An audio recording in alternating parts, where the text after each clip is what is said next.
Ang init ng araw ay tila kasing tindi ng pagod na katawan ni Mang Nestor. Bawat pedal na inilalahad ng kanyang mga paa ay tila humihigop ng lakas. Halos mag-aalas 6 na ng umaga, ngunit ang masikip niyang tricycle na ngayon ay nagsisilbing kasama sa kanyang bawat pagbangon at paghiga ay nagsisimula ng umalingaw sa kalsada. Ang bawat kalansing ng kadena nito ay tila huni ng isang bagong araw na puno ng kawalan ng katiyakan. Nakasanayan na niya ang ganitong buhay. Ang hirap niya sa paghahanap buhay ay tila mas pinalala pa ng pagiging ulila niya sa murang edad. Ang tanging natitira sa kanya ay ang mga alaala ng kanyang ina na isang araw na lamang ay naglahong parang bula.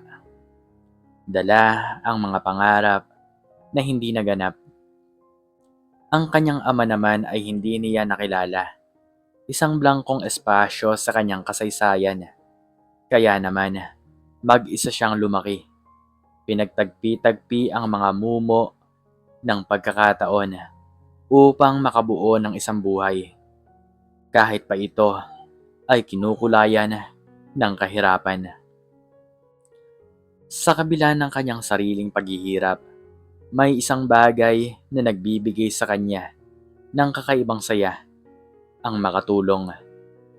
At doon, pumapasok si Elias. Ang batang ito na hindi pa man ay may bigat na ng mundo sa kanyang mga balikat, ay tila nagsisilbing inspirasyon kay Mang Nestor. Sa bawat pagdaan niya sa kanto, malapit sa lumang puno ng akasya, nakikita niya si Elias na naglalakad, hawak ang makaluma niyang bag na tila mas mabigat pa sa kanyang katawan. 5 kilometro, 5 ang pabalik, at 5 kilometro pa sa hapon. 5 kilometro ang paglalakad, sa init man o ulan, para lamang makapasok sa paaralang nasa kabilang bayan. Elias! Elias! Sigaw ni Mang Nestor. Ang kanyang tinig ay tila umaalalay sa alingaungaw ng kanyang tricycle. Napatigil si Elias sa paglalakad. Ang kanyang maliliit na balikat ay tila bahagyang bumagsak sa pagkilala niya kay Mang Nestor. Mang Nestor! Bati nito. Ang kanyang tinig ay nahihirapan. Tila ubos na rin ang lakas sa harap ng pagod. Sige na, sakay na. Masyadong malayo yan para sa bata pa. Bata pa ang binti mo. Biro ni Mang Nestor. Pilit nang umingiti. Alam niyang hindi talaga biro ang pagod na nararamdaman ng bata. Pero, Mang Nestor, wala po akong pera. Malungkot na sabi ni Elias. Ang kanyang mga mata ay tila nawalan ng ningning. Huwag ka mag-alala dyan. Sa akin yan. Tandaan mo anak, ang pag-aaral ay hindi dapat napuputol dahil lang sa kulang na barya. Ito ang tanging puhunan mo para sa magandang bukas. Sabi ni Mang Nestor. Buong pagmamahal na inilapag ang kanyang bag sa harap ng upuan ng tricycle. Walang pag-aalinlangan na sumakay sa Elias. Ang kanyang mga paa ay tila mas magaan na ngayon. Habang papalayo sila sa kanto at papalapit sa paaralan, nagkwekwentuhan sila tungkol sa mga pangarap ni Elias, tungkol sa mga pangarap na nabigo ni Mang Nestor, at tungkol sa kahalagahan ng pag-asa. Ganoon ang naging takbo ng kanilang araw-araw na buhay. Sa tuwing makakasalubong ni Mang Nestor si Elias, palagi niyang pinapasakay ito ng walang bayad. Hindi na niya iniisip pa ang kikitain niya sa araw na yon. Ang mahalaga sa kanya ay ang makapagbigay ng kaunting ginhawa sa bata, na tila nakikita niya ang kanyang sariling nakaraan sa mga mata nito. 20 taon ang lumipas. Ang init ng araw ay naroon pa rin. Ngunit ang mga kalsada ay mas moderno na. Ang mga tricycle ay marami na rin. Ngunit ang ilan ay may mga makabagong disenyo. At sa gitna ng lahat ng ito, may isang lalaking nakatayo sa harap ng isang malaking gusali na nagtataglay ng pangalan ng isang kilalang airlines. Makisig ang kanyang tindig. Suot ang uniforme ng isang kapitan ng eroplano. Ito, si Elias. Natatandaan pa niya ang mga araw ng kanyang kabataan. Ang 5 kilometrong paglalakad, ang pagod, ang gutom. Ngunit higit sa lahat, ang kabutihan. Ang kabutihan ni Mang Nestor na hindi siya pinabayaan. Naniniwala sa kanya kahit wala siyang maibayad.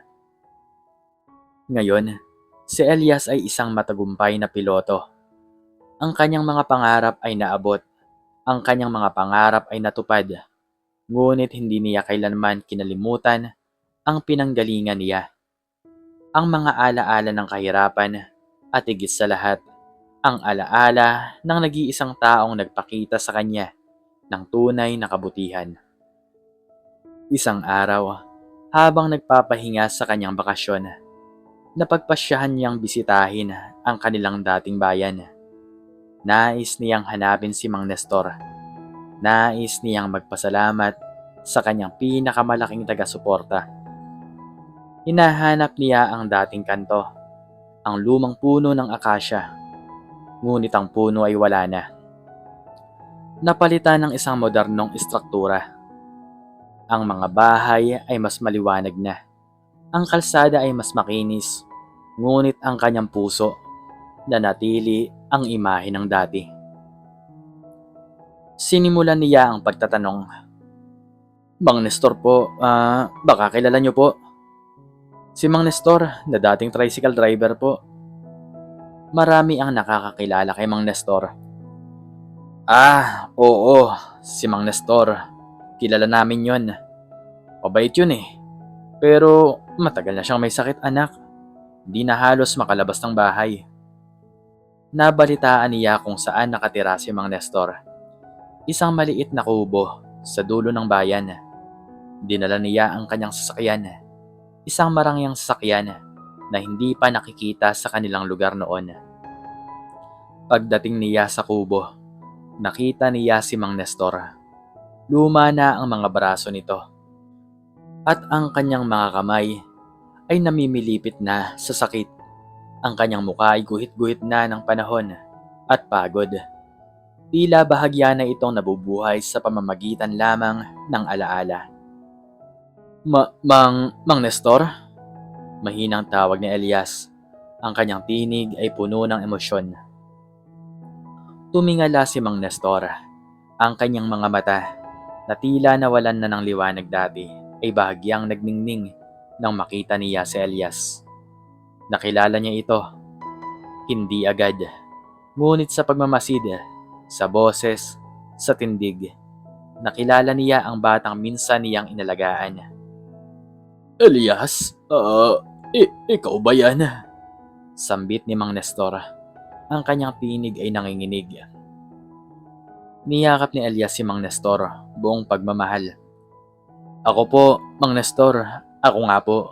Nandito na po ako. Nagkaiyakan sila. Ang yakap ay puno ng mga taon ng pagkakahiwalay, ng mga pangarap na natupad, at ng pasasalamat na hindi nasambit. Pero, paano? Hindi ko akalain na makikita pa kita. Sabi ni Mang Nestor. Ang kanyang mga luha ay tila umaagos sa kanyang mga pisngi. Lahat po ng ito nang dahil po sa inyo, Mang Nestor. Sabi ni Elias habang nakayakap pa rin. Naalala niyo po ba noon, tuwing naglalakad po ako ng 5 kilometro papuntang paaralan? Tuwing sinasakay niyo po ako sa tricycle niyo nang walang bayad? Tuwing sinasabi niyo na ang pag-aaral ang tanging puhunan ko? Hindi ko po makakalimutan yun. Binigyan ni Elias ang mga kamay ni Mang Nestor ng isang maliit na pitaka. Hindi ito maliit na halaga, puno ito ng pera, sapat na para sa gamot, pagkain, at lahat ng pangailangan ni Mang Nestor. Mang Nestor, ito po ay maliit na bagay lamang kumpara sa lahat ng ginawa niyo para sa akin. Hindi ko po mababayaran ang lahat ng sakripisyo niyo. Pero ito po ang simula. Gusto ko pong magpagamot kayo.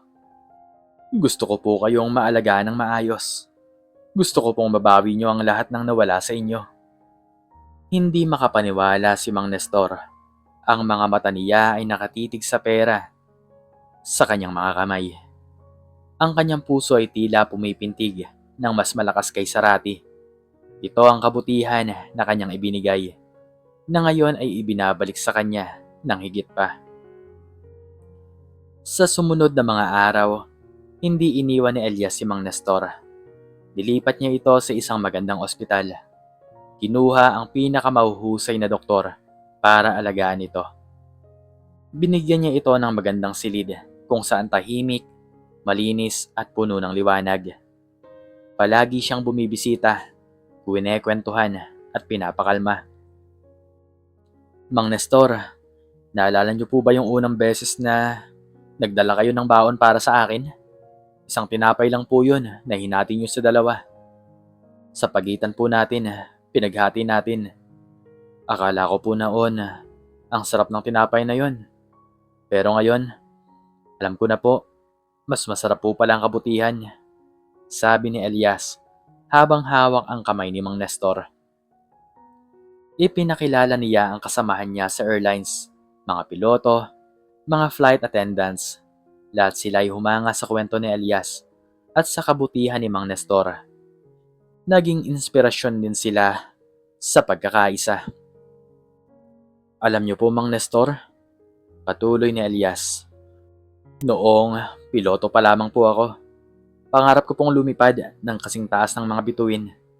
Ngayon, nakalipad na po ako sa mga ulap, sa mga lugar na dati pinapangarap ko lang.